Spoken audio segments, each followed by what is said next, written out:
รถนู้นแต่เปิดปตีมปงตู้เนี่ยแต่รถเลี้ยปตีนเขานี่จะเดินทับไปใช้รถนู้นแต่ตัวนะรถนู้นจะร้องก็จะเลี้ยว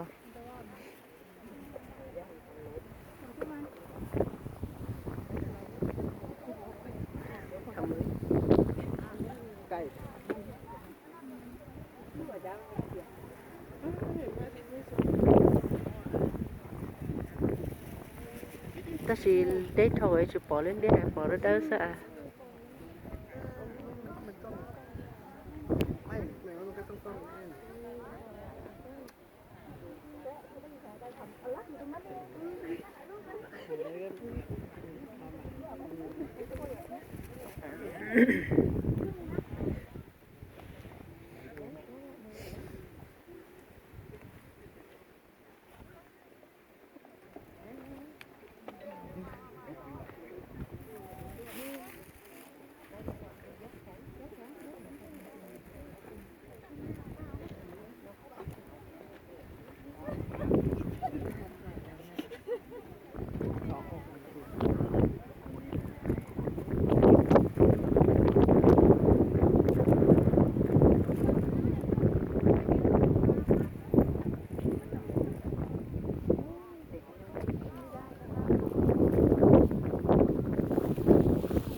ครับกำลังจะไปนะให้เขาถ่ายรูปแล้วอดนะคะเดี๋ยวอดนะอย่างไรใจขึ้